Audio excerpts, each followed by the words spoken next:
Praise the Lord. ஆண்டவராய் இயேசு கிறிஸ்துவின் நாமத்தினாலே உங்களுக்கு அன்பின் வாழ்த்துதல். எப்படி சுகமாயிருக்கிறீங்களா அன்பு பிள்ளைகளே? நீங்கள் இருக்கிற ஒவ்வொரு நிமிஷத்திலும் நம்முடைய ஆண்டவர் உங்களை காண்கிற தேவனாய் இருக்கிறார்.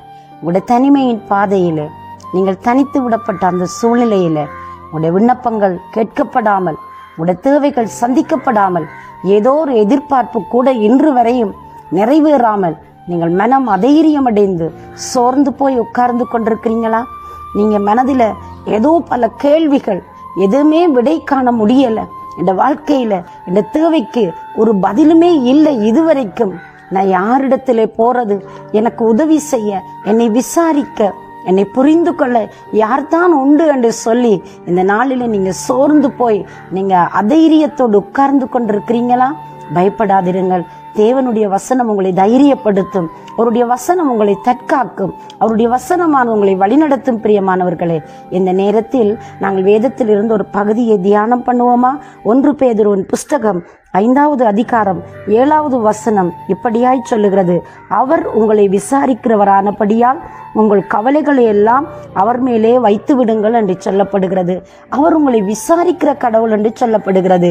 ஆண்டவராகிய இயேசு கிறிஸ்து இந்த பூமியில் இருந்த நாட்களிலே ஆண்டவர் அங்கே தம்முடைய மக்களை பார்த்து, ஜனங்களை பார்த்து சொன்னார், வருத்தப்பட்டு பாரம் சுமப்பவர்களே, நீங்க எல்லாரும் என்னிடத்தில் வாருங்கள், நான் உங்களுக்கு இளைப்பாறுதல் தருவேன் என்று சொல்லி ஆண்டவர் சொன்னார். அன்பானவர்களே, இந்த நாட்களிலே மக்களுக்கு பலவிதமான வருத்தங்கள், பலவிதமான தேவைகள், பலவிதமான எதிர்பார்ப்புகள் இருக்கிறது. அவைகள் நடுவிலே நான் என்ன செய்யட்டும் என்று அங்கலாய்க்கிற மக்கள் தான் அதிகரித்து போயிருக்கிறார்கள். சில வேளையிலே எவ்வளவு சம்பாதித்தாலும் ஒன்றும் மிச்சமில்லை என்பது, அதே போன்று வியாதியின் கொடூரத்தினால் மிகவும் தாக்கப்பட்டு அங்கே மிகவும் மனம் பாதிக்கப்பட்ட நிலையிலே காணப்படுகிறார்கள். தொழிலிலே ஒரு முன்னேற்றம் இல்லை, பயணங்களிலே சரியான ஒரு சக்சஸ் இல்லை.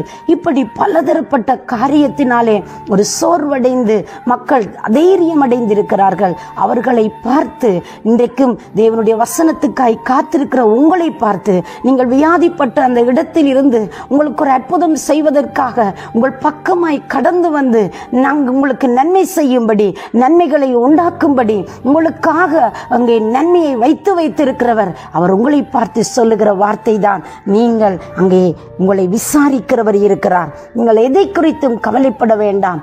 அவர் உங்களை விசாரிக்கிறவரானபடினால் உங்கள் பாரங்களை, உங்களுடைய துக்கங்களை, உங்களுடைய கவலைகளை எல்லாம் அவர் மேலே வைத்து விடுங்கள். பாருங்க, எத்தனை ஒரு சுமை தாங்கியாய் இருக்கிறார், எவ்வளவு ஒரு ஆதரிக்கிற கடவுளாய் இருக்கிறார், எவ்வளவு ஒரு அற்புதம் செய்கிற நல்ல தெய்வமாய் இருக்கிறார்.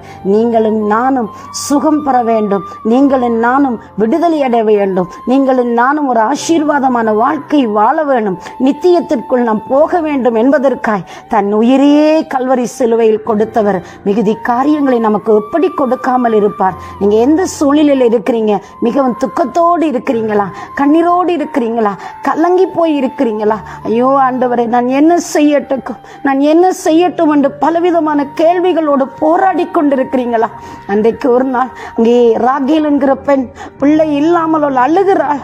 அவளுடைய நிந்தியை தேவன் புரட்டி போடத்தக்கதாய், நிந்தியை திருப்பி போடத்தக்கதாய் அந்த பெண்ணுடைய கண்ணீரை கேட்டார். அந்த கண்ணீரை கண்டு அவளுடைய கதறலை பார்த்து தேவன் ஒரு அற்புதம் செய்தார். பிரியமான பிள்ளைகளே, அந்த பெண்ணுக்கு ஆளுகை செய்யத்தக்க இங்கே பிள்ளைகளை கொடுத்தார். இன்றைக்கும் கூட நீங்கள் ஒருவேளை பலவிதமான நிந்தனைகளினால் மனம் நொந்து போயிருக்கிறீங்களோ, பிள்ளை பாக்கியம் இல்லை என்று சொல்லி அநேகர் உங்களை குற்றப்படுத்தி குறை கூறி உங்களை வேதனைப்படுத்தி கொண்டிருக்கிறார்களா? இல்லாவிட்டால் உங்கள் வாழ்க்கையிலே கடன் தொல்லை என்று சொல்லி உங்களை எல்லாரும் ஒதுக்கி கழித்து வைத்திருக்கிறார்களா? நீங்கள் முன்பதாக நிற்க முடியாதவர்களால் மற்றவர்களால் புறக்கணிக்கப்பட்டிருக்கிறீங்களோ? இன்றைக்கும் என் தேவை ஒன்றும் சந்திக்க என் கண்ணீர்கள் அற்பமாய் எண்ணப்பட்டு கொண்டே போகிறது, என் ஜெபங்கள் இன்னும் கேட்கப்படவில்லை என்று சொல்லி நீங்கள் புலம்பி அழுது கொண்டிருக்கலாம். அன்பு பிள்ளைகளே, அவர் உங்களை விசாரிக்கிற தேவன், உங்களை கவனிக்கிற தேவன், உங்களை கருத்தாய் உங்களை நோக்கி பார்க்கிறவர் சொல்லுகிறார், நான் உங்களை விசாரிக்கிற தேவன் அல்லவோ, எல்லா கவலைகளை நீங்கள் என் மேலே வைத்து விடுங்கள். நாங்கள் அவ்வப்போது என்ன செய்கிறோம்? நம்முடைய பாரங்களை இறக்கி வைக்கிறோம், நம்முடைய சோகங்களை சொல்லிவிட்டு மறுபடியும் அவைகளை நம்மேலே சுமந்து கொண்டு செல்கிறவர்களாய் இருக்கிறோம். இன்றைக்கு ஒரு தீர்மானம் பண்ணுங்க. எல்லா பாரத்தையும், எல்லா துக்கத்தையும், எல்லா கவலைகளையும் ஆண்டவரே நான் உம்மிடத்தில் வைத்து விட போகிறேன். எனக்கு ஒரு அற்புதம் செய்யுங்கப்பா, எனக்கு ஒரு நன்மை செய்யுங்க, என் தொழிலை ஒரு முன்னேற்றத்தை தாங்கப்பா, என்னுடைய வாழ்க்கையில் இருக்கிற இந்த பிரச்சனைக்கு ஒரு தீர்வை தாங்க. நான் விரும்புகிறதை பார்க்கலும் ஆண்டவரே நீங்க விரும்புறது என் வாழ்க்கையில செய்யுங்கப்பான்னு சொல்லி நீங்க அவரை நோக்கி பார்க்கிறீங்களா?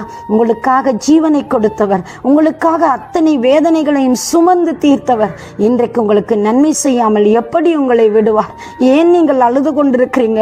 நான் ஜெபித்த ஜெபம் எல்லாம் வீணாய் போய்விட்டதோ, என்னுடைய எல்லா அர்ப்பணிப்புகளும் அது எண்ணப்படாமல் போய்விட்டதோடு சோர்ந்து போயிருக்கிற என் அன்பு பிள்ளைகளே, எழும்புங்கள், உற்சாகமாயிருங்க. உங்களுடைய ஊழியங்களை, உங்களுடைய பணிகளை அவர் காண்கிற தேவனாய் இருக்கிறார். உங்கள் கண்ணீரை அவர் துருத்தியில் வைத்து உங்களுக்கு ஒரு அற்புதம் செய்வார். உங்கள் கவலைகளை அவர் மேலே சொல்லுங்களேன், அவர் மேலே வைத்து விடுங்க. நீங்க ரிலாக்ஸ் ஆகுங்க.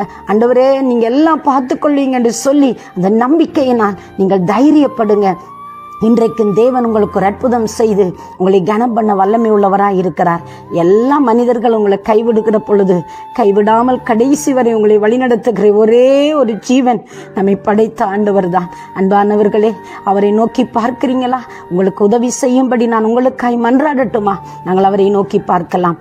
சர்வ வல்லமை உள்ள நல்ல ஆண்டவரே, இயேசுவின் நாமத்தினாலே உம்மை நோக்கி பார்க்கிற பிள்ளைகளுக்கு ஒரு அற்புதம் நடப்பதாக என்று நாங்கள் ஜெபிக்கிறோம். உடைய கண்ணீர்கள் துடைக்கப்படுவதாக, உடைய கவலைகள் தீருவதாக, உடைய பார சுமைகளை எல்லாம் நீர் ஏற்றுக்கொண்டு இவர்களை இலகுவாக்கும் சுவாமி. இவர்களை விடுவியும் நாதா, ஒரு அற்புதம் செய்யும் ஐயா. உன் பிள்ளைகள் என்ன எதிர்பார்ப்போடு, என்ன தேவையோடு உடைய பாதத்திலே பணிந்து நிற்கிறார்களோ சுவாமி, இந்த நாளில் ஒரு அற்புதம் செய்யும் சுவாமி. ஒரு அற்புதம் செய்யுங்க நாதா. ஒரு அதிசயத்தை உண்டு பண்ணுங்க பிள்ளைகளுடைய வாழ்க்கையில. நீங்களே கூட இருந்து நடத்தி செல்லும்படி இயேசு கிறிஸ்துவின் நாமத்திலே ஆசீர்வதித்து ஜெபிக்கிறேன் ஜீவனுள்ள நல்ல பிதாவே. ஆமேன், ஆமேன். தேவன் தாமே உங்களை நிறைவாய் ஆசீர்வதிப்பாராக. God bless you.